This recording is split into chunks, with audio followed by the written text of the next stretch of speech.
So, you know,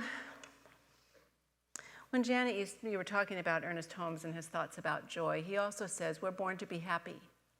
That religious science is a teaching, a philosophy, a religion of joy and happiness. But we look at the world sometimes around us, and it doesn't feel like that. This human condition can be a lot of stress. It can be painful. It can be difficult. And we wonder, does God really want me to be happy? I mean, have you ever thought that because your life circumstances just weren't quite working the way you really wanted them to? You had this question mark? Well, the truth is yes. It's the perspective we look at. After Sharon talked about the plagues, I felt really blessed to be right here, right now, in this moment with all that's going on. So we just have to expand our perspective, as you said, too, Janet. We have to look at things from a different vantage point. It's about recognizing and knowing we don't have to go anywhere to be joyful. We have within us a wellspring of joy already. You know, we are half spiritual, well, maybe not, whatever half, no measurements, but half spiritual, half human. You know, our human is the dense part, and there really is no block in between the Spirit filling us up with all the qualities of Spirit, the beauty, the joy, the love, the possibility, the brilliance, the creativity to think new thoughts, find solutions, do things in a new way. The only block, the only thing that's stopping us from being in that flow is our thoughts and our beliefs that we're not enough. We've learned somewhere along the way that we're not enough, that life isn't good, that God only loves us when we do the right thing. That's a heck of a lot of pressure. You know, we have to do the right thing, we have to do things a certain way, and then we get filled with guilt, and we even get more stressed and even sadder when we realize at some point that we've lost that innate innocence we had as a child. We haven't taken very good care of that little child within us that knows we have right now the opportunity, nothing. I don't care what you I do care what you came in holding, but it doesn't matter because we have the ability in this moment, if we want to laugh, we want to smile, we want to choose differently. We can do that right here and right now. We have that ability in us. Wow. That really feels good. Ernest Holmes, well, this is not Ernest Holmes. I don't even think he knows this one, but it's a Chinese proverb that says, you cannot prevent the birds of sorrow from flying over your head, but you can prevent them from building nests in your hair. So if you have a nest there right now, my hope, my wish, my intention today is that we leave here with a little more joy, a little more happiness, a little more problem-solving ability, because that creative energy is within us all the time. But let me tell you something, where I find the biggest problem, life demands our participation. Did you hear me? Yes. We have to do our part. You know, I was thinking about when we were talking about birthdays and what a potent time it is for people when you stand up and it's your birthday and it's a really potent time. Well, if you decide for some, God only knows what reason, you want to stay in bed for a year, you're going to get a year older. You don't have to do a thing. Nothing. But if you decide to use that year in a creative way to make things better, to just find solutions, to see things in a new way. I mean, how many of you have a problem in your life right now that you'd like to be different? Okay, well, it's about, like I said, what we need is perspective and humility. So let me just give you a thought of a perspective. This is a little story from a book I have called The 1 Minute Wisdom. A disciple ran up to his master's house and he said, Master, I need your help. I'm going crazy. We're all going crazy. And if you don't help us, I don't know what's going to happen. My wife and I, my children, our in-laws all live in a one-room house, and we're yelling and screaming at each other, and we're driving each other crazy, and I don't know what to do. And the master said, I see. Do you promise to do whatever I say? And the disciple said, well, of course, I'll do anything. And the master said, okay, how many animals do you have? And the disciple thought, well, we have a cow, a goat, and 6 chickens. And he said, okay, I want you to go right home and bring all the animals into the house. The disciple was appalled, but he had already obeyed. He agreed to obey, so he went home. And also the master said, come back in a week. He went home, brought all the animals in the house. A week later, the man returned. He was a pitiful mess. He was exhausted, and he said, this is impossible. I don't know what we're going to do. We're all going mad. What should we do? And the master said, and the disciple said, the stench, the dirt, the noise, I can't take it. And the master said, go home, take all the animals out of the house.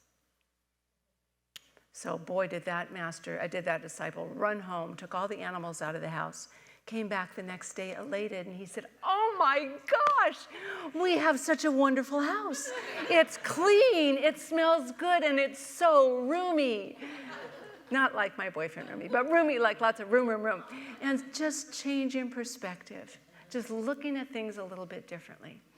Now, it's so funny you told that one story about Israel. I'm going to tell that in a minute, but this book, and I also learned about this from Sharon, there's a show on Netflix, Mission Joy, and it's an interview with the Dalai Lama and Desmond Tutu, and it's their interview, and it's, oh my gosh, is it just the cutest thing, Sharon?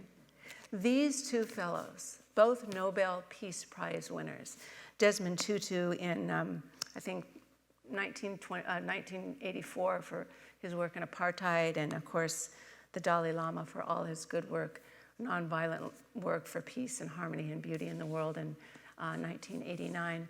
But they got together and all they did was giggle. They giggled in their joy in life because they're so plugged into the essence of joy that resides within them. Now, Desmond Tutu said, joy is much bigger than happiness. It is a state of mind that animates our life. I thought that was so perfect. It's in one of the first few pages in the book. But you could see when they were talking about, they're just filled with joy, and they want to bring joy to the world. With all the burdens they suffered, their spirits remain unencumbered, because this is the reality of spiritual joy. There's a difference between pleasure and joy, and both are good if we understand the difference. Pleasure, like happiness that you mentioned, Janet, is something that we all like. It's a feeling, it's a human feeling that we get when our desires, we get what we desire. And it's a joyful feeling, it's a wonderful feeling, and we like it, but then it passes. And if we get addicted to our pleasures, we become addicted to the outer world. Joy is spiritual. Joy is a God quality that resides in all of us. So no matter what, it's there. It's there for us if we tap into it. Another book, this is the Book of Joy. This is a book called This Life is Joy by Reverend Dr. Roger Teal. And he is a beautiful, beautiful man. And he wrote in his book, in his chapter called This is Joy, about the children of Israel and the time when they were in Babylonian captivity, and how there was a lot of suffering and turmoil, and they were working really hard, but they didn't lose their spirituality or their culture because they had a secret. Every day, it was day in and day out, they were toiling and working and long hours, but their secret was, at night, they'd go down to the river, and in the reeds and in the willows, they would have their harps and their lyres, and they'd play their heartfelt music, and they'd dance, and they'd renew themselves nightly with the joy that was within them. My question is, how well are we doing? Here's what he asks in this. He says, they were in physical captivity, yet they were spiritually free. Do you have a harp in the willows? Do you have a place you go to refill your joy when it gets lessened or lost? Because we get out of practice celebrating the small things in life. We get out of practice. But when we have something special, a ritual, a routine, it could be athletic endeavor, it could be writing, it could be creative, it could be music, it could be friends, whatever it is, but we need something that is our go-to because this life gets heavy. As Joseph Campbell said, who studied every culture, he said something very good. He said, practice joyfully in the sorrows of the world, because there's a lot of them. We have to be there. We need to shed tears. We need to shed tears. Now, he didn't say this, I'm saying this, but we need to shed tears when we lose somebody we love, when we lose our dreams, when tragedies happen to ourselves, our family, our world. We need to cry those tears. But we know as we shed our tears at night, joy will come in the morning from the Bible if we have tapped into that joy within. He goes on, we cannot cure the sorrows of the world, but we can choose to live in joy. The world is perfect. It's a mess. That's my favorite line. I love that. The world is perfect. It's a mess. It's always been a mess. We're not going to change it, but we can change ourselves. And that's for us to do. So if we're going to participate, this participation that's demanded of us, what do? We have to align ourselves. We have to choose to align ourselves with joy, that's spiritual practice. And that means we need to choose more affirming thoughts. Choose more affirming thoughts. Catch ourselves when we get down on ourselves, especially on other people. When we get down, when we start getting in that spiral, we need to catch ourselves and go, nope, I can choose this instead. We need to open our hearts more and be more open and available to all things, not just some of the things, but all the things. And we need to choose every day to be a little more joyful. And that comes, if you look in this book, the whole section is on spiritual practices that are non-negotiable. Non-negotiable for these men that have suffered great hardships. Number one, pretty easy. In the morning, set your intention. What do I want? What do I wish for myself, for my family, and for the world? What do I wish for myself? You can fill it in right now. My family and the world. How easy is that? I mean, isn't that simple? We don't have to make it a big, laborious, hard task. Oh my God, I got to get up and do all this work. No, we can just lift ourselves into the intention of goodness. We do that, and then meditation. And again, our meditation doesn't mean we have to sit quietly like this completely. We can go out walking in nature. We can take a walk around the block. We can just be doing the dishes and just being totally present. Totally present. Morning activities, and of course the evening is always, what was I grateful for today? And who or what do I need to forgive? So simple, but it will change our life. So that's what we get to do for ourselves. You know, we can work on ourselves, but it can't stop there. Can't, because joy is meant to be shared. That's why we're here. That's what we get to do with each other. You can feel it's contagious. It's contagious. Ernest Holmes said, we're born to be happy, and happy people spread the healing balm of laughter. Jean Houston said, at the height of laughter, the universe is flung into a kaleidoscope of new possibilities. So, you know, if we can just, Kirk and I try to do something to make ourselves laugh before we go to sleep at night. You know, we have a little show that's short that we watch, and it just, sometimes we're laughing so hard we can't catch our breath because it's just so silly and funny, and we try to do that because it opens us to new ideas, new dreams, new things at night, so healthy and good. And then we get to go out, and this being Palm Sunday, and we're talking about Easter and Jesus. Here's what Jesus, I love what he said about joy. He said, "As the Father has loved me, so have I loved you.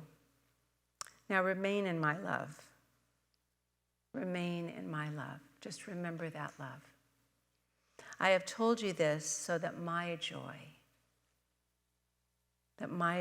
is in you, and your joy may be complete.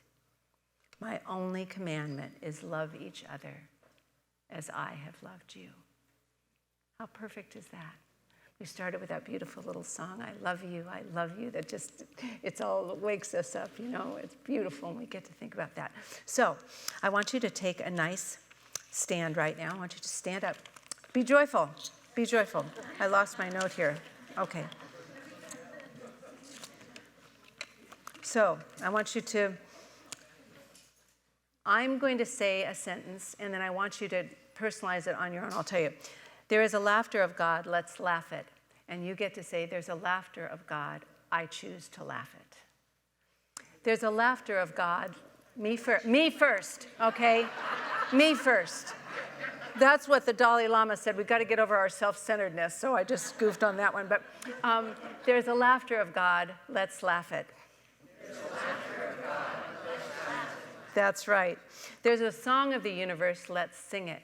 There's a song in the universe, I sing it. There's a hymn of praise, let's praise it. There's a hymn of praise, I choose to praise it. So I'm flipping back and forth too. Oh. There's a joy.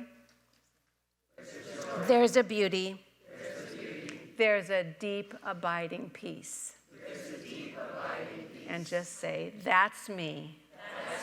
And that's you. And that's us. Oh, while you're here, I just know for each and every one of us, I can see it in your faces. I can feel your light. I can see your glory. I can feel the goodness in you. I know we are all better because we are here together. I love you all. I appreciate you all. You bring me joy, and so it is. Thank you, thank you.